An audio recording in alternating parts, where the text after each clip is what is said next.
जी अस्सलाम वालेकुम। आज के इस वीडियो ट्यूटोरियल में हमने ब्लॉक वर्क की चेकलिस्ट क्रिएट करना सीखनी है या फिर हमने देखना है क्या क्या स्टेप्स हो सकते हैं during the inspection that are very important for you guys to understand. तो चलिए स्टार्ट करते हैं। ओके, टॉपिक बेसिकली है चेकलिस्ट फॉर ब्लॉक वर्क। इसमें हमने बेसिकली मटेरियल इंस्पेक्शन करनी है। पहले तो आपने जाके साइट पर मटेरियल जो आपका मटेरियल है उसको इंस्पेक्ट करना है, that should be according to specs. फिर साइट को प्रिपेयर करना है, ठीक है, सही से प्रिपेयर होनी चाहिए, क्लीन होनी चाहिए जहाँ पे आपने ब्लॉक्स को प्लेस करना है। मोटर वगैरह की प्रिपरेशन आपने देखनी है, बड़ी इंपॉर्टेंट है। और ब्लॉक लेइंग को आपने लाजमी सही से देखना है, ठीक है। तो देखिए चेकलिस्ट क्यों इंपॉर्टेंट है, इसको पहले मैंने एक्सप्लेन कर दिया during the concrete checklist. Checklist provide a structured approach to inspecting and verifying each step in block work construction. They ensure compliance with project specification, reduce error and maintain quality standard. So definitely आप inspection कर ही इसलिए रहे हैं कि आप जो quality standard है, जो quality है उसको achieve कर सकें, सही है। तो उसमें जो जो चीज़ें देखने वाली हैं वो आपने लाजमी देखनी है। अच्छा, ब्लॉक वर्क में सबसे पहली और इम्पॉर्टेंट चीज़ क्या है, आपने मटेरियल की इंस्पेक्शन करनी है। जो बैच या फिर जो बेसिकली ब्लॉक साइट पे डिलीवर हुए हैं फ्रॉम सप्लायर, आपने जाके उस पर्टिकुलर ब्लॉक्स उन पर्टिकुलर ब्लॉक्स की इंस्पेक्शन करनी है। पहले तो ये है कि आपने ये इंश्योर करना है कि ब्लॉक जो हैं वो अकॉर्डिंग टू प्रोजेक्ट स्पेसिफिकेशन है, उनकी साइज, स्ट्रेंथ, टाइप जो है वो अकॉर्डिंग टू स्पेसिफिकेशन होनी चाहिए, आपने चेक करना है। और ये मेक श्योर करना है कि blocks are free from crack, damage और इरेगुलरिटीज, ठीक है। मतलब इरेगुलर ब्लॉक नहीं है, डैमेज नहीं है उनमें, क्रैक नहीं है। उसके बाद आपने वेरीफाई करना है कि सीमेंट, सैंड और वाटर की जो मतलब जो भी मिक्स डिज़ाइन है वो अच्छा होना चाहिए। उसके बाद आपने ये भी वेरीफाई कर लेना है कि जो आपके ब्लॉक्स हैं वो सही से क्योर हैं, सही है। अब जब ब्लॉक साइड पे पहुंचेंगे, अगर वो क्योर नहीं होंगे तो आप उनको उठा के अगर नीचे रखेंगे मे बी वो टूट जाएं, ठीक है। तो ये भी आपने देखना है कि उनकी स्ट्रेंथ क्या है, उनकी क्योरिंग सही है या नहीं है। और ब्लॉक्स को आपने ड्राई प्लेस में बेसिकली क्या करना है, स्टोर करना है। ये भी बड़ा इंपॉर्टेंट है, ठीक है। तो ये है बेसिकली मटेरियल की इंस्पेक्शन।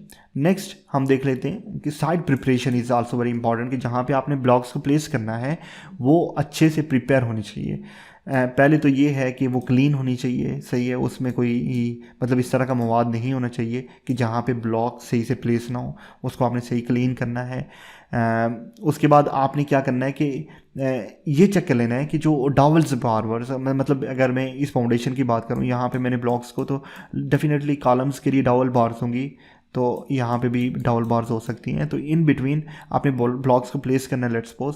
तो आपने ये मेक श्योर करना है कि ये जो है इनकी अलाइनमेंट सही है। इन सम ऑफ द केसेस अगर स्ट्रक्चरल है तो पहले से ही बनी होंगी, उसके दरमियान आपने ब्लॉक्स को प्लेस करना है। इन सम ऑफ द केसेस ये है कि आप मे बी के ब्लॉक्स को यहाँ पे प्लेस करके उसके बाद यहाँ पे आप पोरिंग करें, तो कुछ भी हो सकता है। मोस्ट ऑफ द केसेस अगर आप बड़े प्रोजेक्ट पे काम करें तो वो फ्रेम स्ट्रक्चर होगा, आपने ब्लॉक्स को बाद में यहाँ पे प्लेस करना है। अगर आप डीपीसी मतलब यहाँ पे यूज़ करें तो आपने ensure the damp proof courses install way required, ठीक है। ड्राइंग के अकॉर्डिंग आपने देखना है कि जहाँ जहाँ पे भी डीपीसी रिक्वायर्ड है वो हुई भी है, और उसके ऊपर आपने ब्लॉक को प्लेस करना है।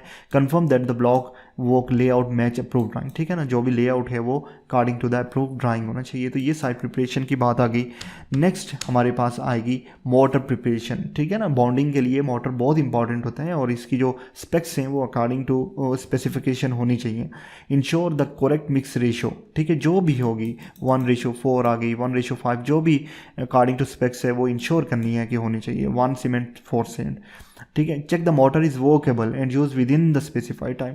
तो ये है कि वर्केबिलिटी उसकी अच्छी होनी चाहिए, सही है। और उसके बाद जो स्पेसिफाइड टाइम है उससे ज़्यादा नहीं हो, उसके अंदर अंदर आपने जो मोटर है उसको यूज़ करना है। ये ना हो कि इनिशियल सेटिंग टाइम जो है वो स्टार्ट हो जाए। Verify the horizontal and vertical joints are fully filled with the mortar, ठीक है। तो ब्लॉक्स डेफिनेटली आप जब प्लेस करेंगे तो उसमें डिफरेंट जो जॉइंट्स आते हैं हॉरिजेंटल और वर्टिकल, वो आपने मोटर के साथ से ही वेरीफाई करना है कि ये फिल है, सही है, ताकि प्रॉपर बॉन्डिंग हो सके। और थर्डली अपने ब्लॉक लेइंग में आपने बड़ा ध्यान देना है। इसमें क्या क्या चीज़ें देखनी है जब ब्लॉक ले कर रहे हो। Ensure block are laid in straight line, plumb and align, ठीक है। तो जो अलाइनमेंट है वो स्ट्रेट होनी चाहिए, और आप प्लम के साथ भी आप क्या कर सकते हैं, उसकी जो वर्टिकल अलाइनमेंट है वो चेक कर सकते हैं, सही है। प्लम्बिंग अगर आप नहीं यूज़ कर सकते तो आप देखिएगा कि कोई मेसन भी अगर प्लम्बिंग यूज़ कर रहे हैं, ठीक है, तो प्लम्ब यूज़ कर रहे हैं तो आप वहाँ से भी सीख सकते हैं इसको। ये भी बड़ी इंपॉर्टेंट चीज़ है in order to check the vertical alignment, ठीक है, ये लाजमी आपने सीखनी है अगर नहीं पता। मेंटेन यूनिफॉर्म जॉइंट थिकनेस, ठीक है ना, मतलब ये जो जॉइंट थिकनेस है ना ये यूनिफॉर्म होनी चाहिए, नहीं है कि यहाँ पे 12 mm है और यहाँ पे 16 mm है, ये यूनिफॉर्म होनी चाहिए, मेक श्योर करना है कि ये सही हो। Confirm that the blocks are tapped and compacted into position, ठीक है ना। देखिए टैप का मतलब ये है कि आपने देखा होगा रबर हैमर का यूज़ किया जाता है, उसको सही करके टैप किया जाता है ताकि सही प्रॉपर बॉन्डिंग बन सके, नीचे वाला जो ब्लॉक है उससे सही जुड़ सके वो, ठीक है, और कंपैक्ट हो सके। तो ये भी आपने देखना है कि ये नहीं है कि ब्लॉक को बस प्लेस किया और बस उसको सीमेंट वगैरह लगा दिया, no this is not the case. Block जब वहाँ पे प्लेस करेंगे उसको सही करके टैपिंग करनी है, कंपैक्ट करना है ताकि नीचे वाले जो ब्लॉक है उसके साथ सही बॉन्ड बन सके। अच्छा, उसके बाद स्टैगर्ड जॉइंट पैटर्न होना चाहिए, ठीक है। ये जॉइंट पैटर्न क्या है, मतलब जो पहली लेयर है ना इस तरह आपने प्लेस की, पहली लेयर जो प्लेस कर रहे हैं तो आपने देखना है वो नॉर्मल आपने लेयर को प्लेस करना है, सही है, तो ये वाला बॉन्ड है ना। तो अब जब दूसरी लेयर पे आएंगे तो जो पहला स्टेप होगा आपका क्या होगा कि ऑफ ब्लॉक यहाँ पे यूज़ होना है, ऑफ, ठीक है, और आगे फिर फुल यूज़ होना है इस तरह से। तो ये बॉन्डिंग आनी है, मतलब ये इस तरह से इसके मिड में आएगा, फिर चलता जाएगा, फिर चलता जाएगा इस तरह ना।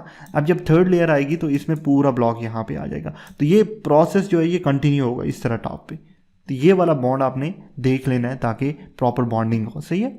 Now next to it we have curing and protection, ठीक है। Ensure block is cured for at least 7 days as per specification. जिस तरह भी क्योरिंग का मेथड है वो आपने वहाँ पे अप्लाई करना है। Protect walls from direct sunlight and heavy rain during the curing, ठीक है, तो ये भी चीज़ें आपने देख लेनी है।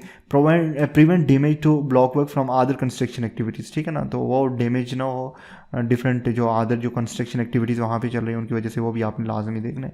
तो ये बेसिकली क्योरिंग का है, क्योरिंग भी आपने करनी है। और फाइनल इंस्पेक्शन में आपने क्रैक, गैप्स, अनइवन सर्विसेज को चेक कर लेना है, अलाइनमेंट को, प्लम को, जिस तरह मैंने कहा कि आपने लाजमी सीखना है, ठीक है, आपने वर्टिकल अलाइनमेंट वगैरह को चेक कर लेना है। इंश्योर करना है कि all openings and utility provisions are in the correct location. Openings मतलब डोर्स एंड विंडोज़, और यूटिलिटी प्रोविजंस का मतलब ये है कि जिस तरह वहाँ पे इलेक्ट्रिक कंड्यूट वगैरह, इलेक्ट्रिक की पाइपिंग होनी है, प्लम्बिंग की पाइपिंग होनी है, तो उनकी जो बेसिकली लोकेशन है वो सही एग्जैक्ट जगह पे होनी चाहिए, वो भी आपने मेक श्योर करना है।